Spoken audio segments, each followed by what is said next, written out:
সম্মানিত সমন্বয়ক জনাব নাসিরুদ্দিন ভাই, নাসিরুদ্দিন ভাইকে তার সংক্ষিপ্ত শিক্ষার জন্য অনুরোধ করছি।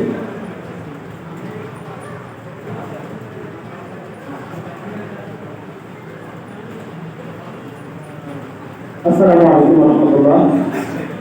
বাংলাদেশ জামায়াতে ইসলামী প্রশাসন পরিচালনা কর্তৃক আয়োজিত আজকের বৈষম্য বিরোধী ছাত্র আন্দোলনের নিহত শহীদ এবং পঙ্গুত্ব বরণকারী শহীদ পরিবারের সাথে মতবিনিময় সবাইকে ছাত্র আন্দোলনের পক্ষ থেকে বৈষম্য বিরোধী ছাত্র আন্দোলনের পক্ষ থেকে সালাম। আসসালামু আলাইকুম ওয়া রাহমাতুল্লাহ।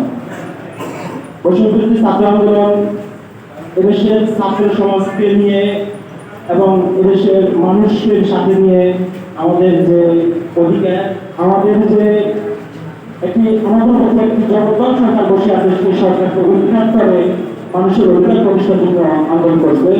তো বৈষম্যবিরোধী ছাত্র আন্দোলন আসলে আমরা সাধারণত আন্দোলনটা অনেক আগে শুরু হয়েছে।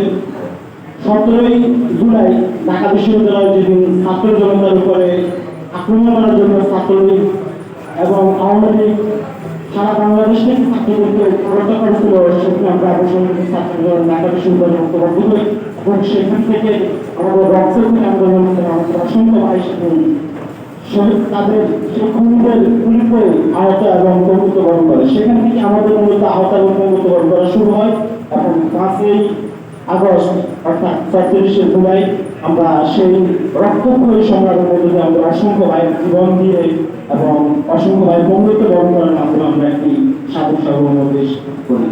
এই আন্দোলনে যারা সম্মুখীন হয়েছে তাদের সর্বোচ্চ জান্নাতি মর্যাদা কামনা করছি এবং যারা